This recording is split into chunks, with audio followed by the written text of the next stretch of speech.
کہ جب ماں ساری رات تلاوت قرآن کرنے والی ہوتی ہے تو پھر بیٹا محی الدین عبد القادر پیدا ہوتا ہے. جب ماں ساری رات نوافل پڑھنے والی ہوتی ہے تو بیٹا سلطان العارفین پیدا ہوتا ہے. جب ماں ساری رات عبادتوں میں گزارنے والی ہوتی ہے تو پھر بیٹا معین الدین پیدا ہوتا ہے, بیٹا بہاؤالدین پیدا ہوتا ہے, بیٹا شرف الدین پیدا ہوتا ہے, بیٹا مصلح الدین پیدا ہوتا ہے, بیٹا سلطان الاولیاء پیدا ہوتا ہے. اور جب ماں ساری رات اپنے ماتھے کو سجدے میں رکھ کر کے آہو بزاری کرتی رہتی ہے تو پھر بیٹا سنیوں کا تاجدار امام اہل سنت اعلی حضرت پیدا ہوتا ہے.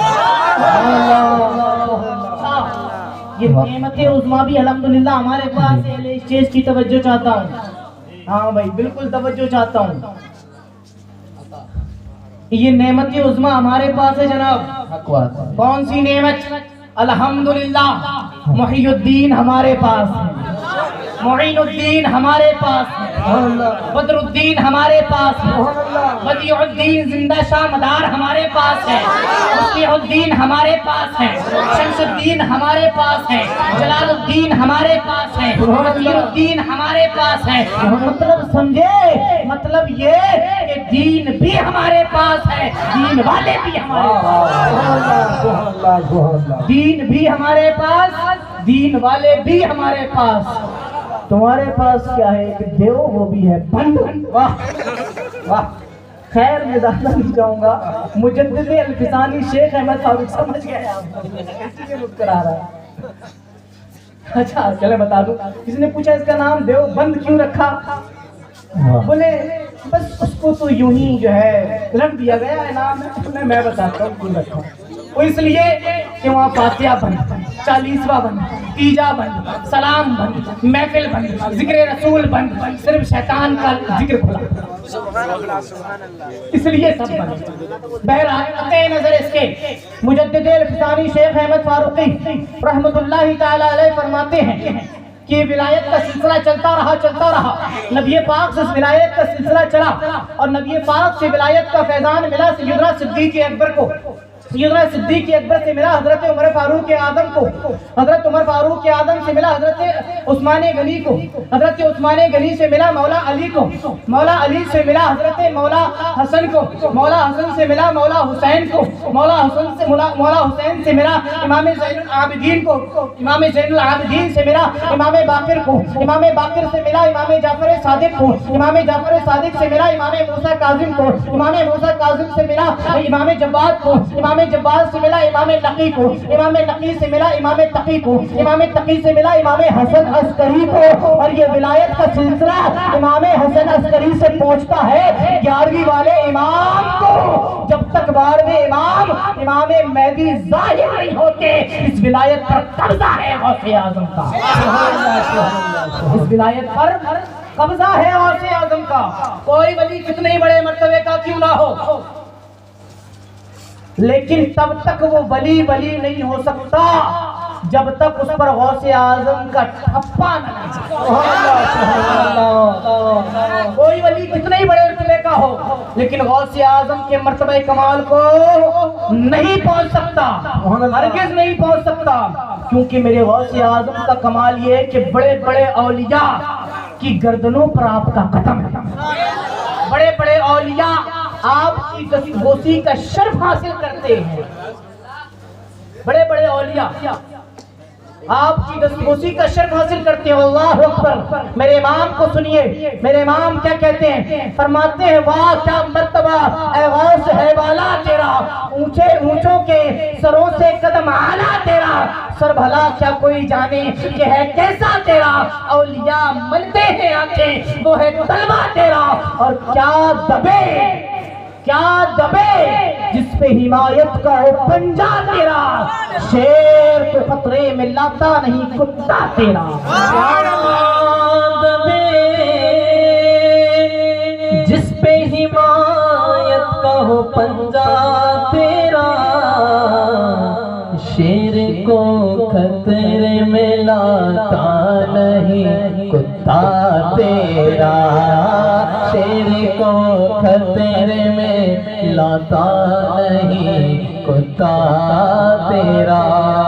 سبحان اللہ. اور ایک شعر سنیے اسی موضوع پر کہ تو اگر بزرگوں کی پگڑیاں اڑا دے گا وہ خدا ہے سر سے تیرے آسماں بولا آسماں وہ خدا ہے. تو اگر بزرگوں کی پگڑیاں اڑا دے گا وہ خدا ہے سر سے تیرے آسماں اڑا دے گا. اور تو شیر ہے کہیں کا بھی با ادب رہے ورنہ غوث پاک کا کتا دھجیاں اڑا دے گا. اچھا میرے امام نے جو فرمایا نا کیا دبے جس پہ حمایت کا ہو پنجہ تیرا شیر کو خطرے میں لاتا نہیں کتا تیرا.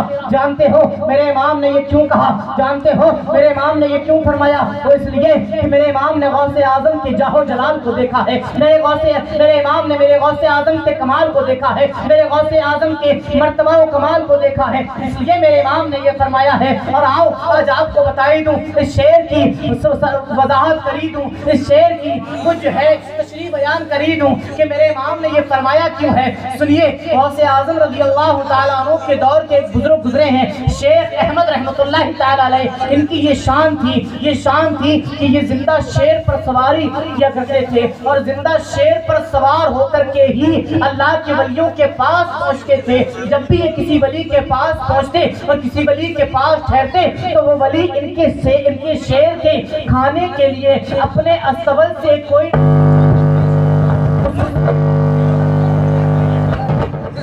درود پاک پڑھ لیجئے پر اللہم صلی علی پاک کے کتے کا عالم کیا ہے.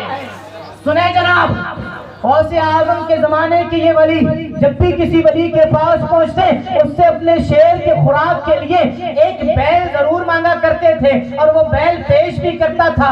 ایک مرتبہ اتفاق ایسا ہوا کہ یہ شیخ احمد رحمۃ اللہ تعالیٰ علیہ بغداد معلیٰ میں حضور غوث اعظم کی خانقاہ میں حاضر ہوئے اور غوث اعظم کی خانقاہ میں ٹھہر گئے. لوگوں نے غوث اعظم کی بارگاہ میں حاضر ہو کر کے عرض کیا کہ حضور یہ صاحب جو آئے ہیں نا یہ اس کے یہاں سے ایک جانور اپنے شیر کے لیے مانگتے جس کے یہاں پر یہ ٹھہرتے ہیں. حضور غوث اعظم نے اپنے خادموں سے فرمایا کہ جاؤ شیخ صاحب کو ایک جو ہے بیل لا کر کے دے دو. خدام استبل میں جیسے ہی بیل لینے کے لیے پہنچا اور بیل نکال کر کے واپس آ رہا تھا کہ اس استبل کے دروازے پر کتے کا ایک چھوٹا سا بچہ بیٹھا ہوا تھا. اس بیل کے ساتھ میں ہو لیا. جیسے ہی وہ بیل اس شیر کے سامنے لایا گیا اور شیر نے اس بیل کو کھانے کا ارادہ کیا اس کتے نے فوراً اس شیر پر حملہ کیا اور شیر کو پھاڑ کر کے رکھ دیا. یہ میرے امام نے کہا تھا کیا دبے جس پہ حمایت کا ہو پنجہ تیرا شیر کو خطرے میں لاتا نہیں کتا تیرا. سبحان اللہ.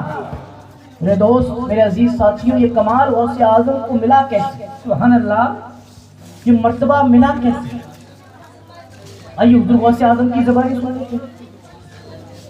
حضور غوث اعظم رضی اللہ تعالیٰ عنہ فرماتے ہیں جب تم خود کو اللہ کی ذکر اور اس کی یاد میں مٹا دے گا تو پھر تو خدا کا ولی بن جائے گا. سبحان اللہ.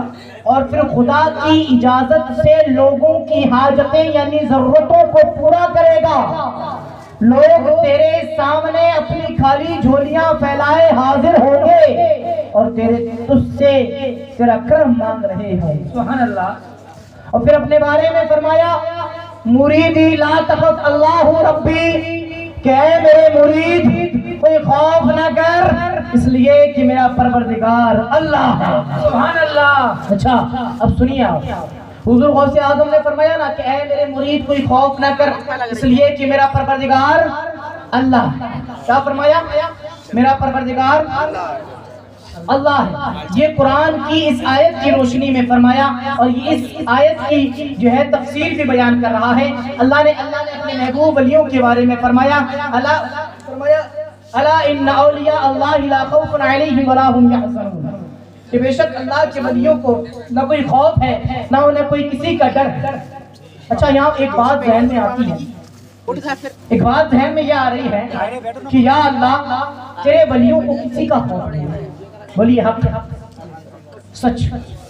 یا اللہ تیرے ولیوں کو کسی کا خوف نہیں ہے تو یہ ہمیں کیوں بتایا جا رہا ہے؟